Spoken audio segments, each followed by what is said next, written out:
Okay, this will be the last one for the day. A little town of Bethlehem. This reminds me of a little story.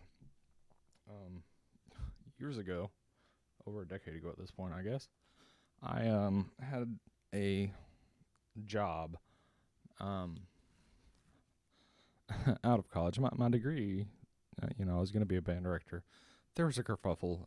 Something messed up. Anyway, I didn't get my certification, and it wasn't actually my fault. It was a clerical error on part of the college, but that's neither here nor there.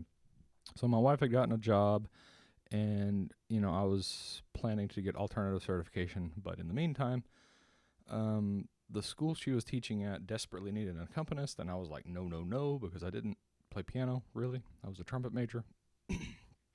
But they're desperate enough, despite me sucking, and so I took that job. But anyway, I was terrible, and there was a lot of just brute force memorizing of everything. And I remember having to play this for this a little town of Bethlehem and a couple of other tunes for a Christmas program. And man, it took me weeks of just brute force work reading a hymn version of this to be able to accompany it. So I'm really happy to be in a position where I'm not immediately terrified to do this. If I wanted to do it, I could perform this in front of people in like 30 minutes. My sight reading's not going to be perfect on it, but it doesn't terrify me, and this is honestly probably going to be a little more intense than, a hymn version of it anyway. But yeah, reading is such a better way to deal with these things than that just brute force memorizing where my fingers go, and there's just too much to remember. So yeah, reading for the win.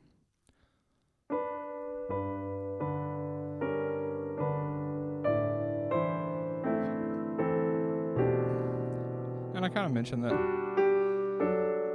because I know a lot of people still rely on the brute force memorization of a series of finger patterns to be able to play anything at all on the piano. And a lot of people don't even realize that that's not how everybody does it, which is, they think it's just impossible to read, and it's just not. That's usually due to poor teachers, or they're trying to teach themselves. Man, I gotta say, I should not be trying to talk and sight read at the same time. That doesn't go well. But yeah, you don't have to memorize where your fingers go. Obviously, I haven't seen this, and I don't know where my fingers go. Sure, I know the melody, but this is a different arrangement. And it's so freeing, particularly for hobbyists, to just be able to sit down and play something quickly because they invested in their sight reading rather than learning a very, very difficult piece of music that they can't quite. It's all finger memory. And I think a big part of piano culture is, and unfortunately, teachers constantly pushing people to do this for recitals, so they're always playing so far above their level, and they're never addressing their sight reading, which is always going to be way below their maximum level, and they never want to work on it because once you can play difficult music, you feel embarrassed to work on sight reading, especially, once you're a teen or older, you're not willing. Children don't give a shit.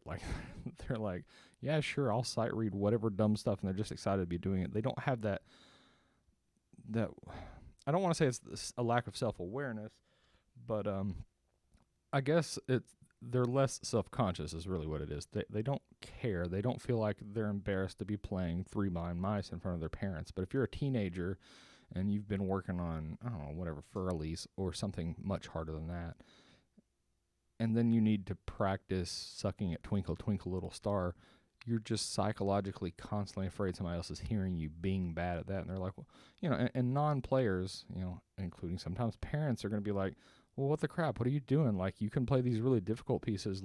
Why do you sound so bad, playing Frere Jacques? And so it psychologically cripples them to never work on their sight reading. Anyway, let's read this again.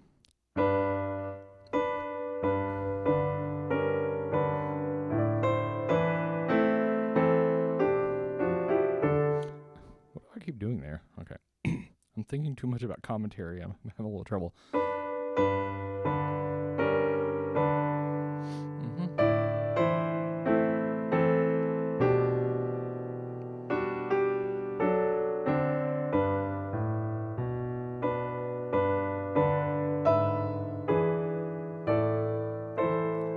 melody goes a spot I don't expect right there. I also like the dotted rhythm right there instead.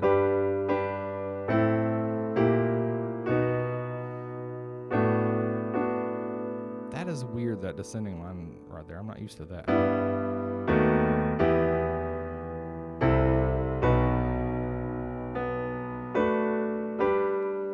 Yeah, there again, too. That doesn't sound right to me.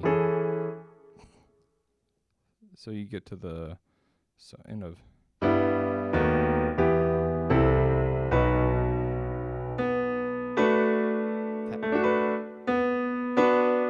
That's so weird to me. I don't like that. Anyway, so yeah, second page. That's tricky. This... What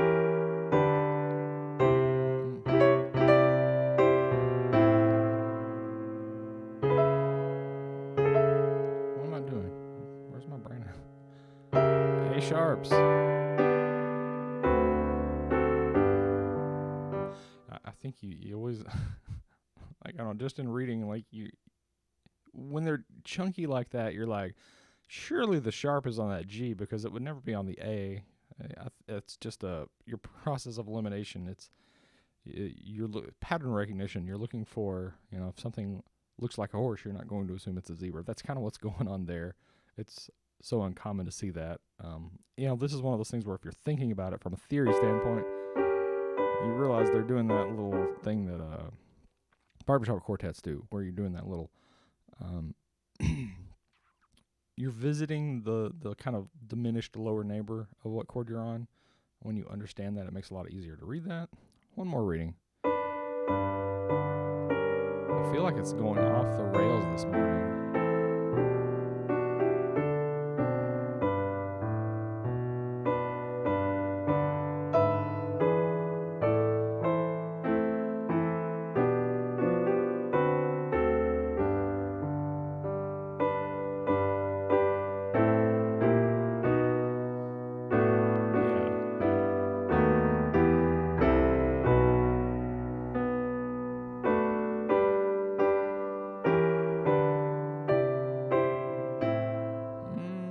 Sharp again, still kind of...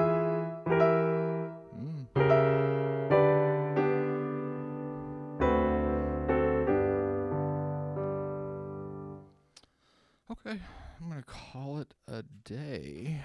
I believe the last time I looked, I think there are 6 tunes left, so I'm very close to the end. I'll probably do those all tomorrow.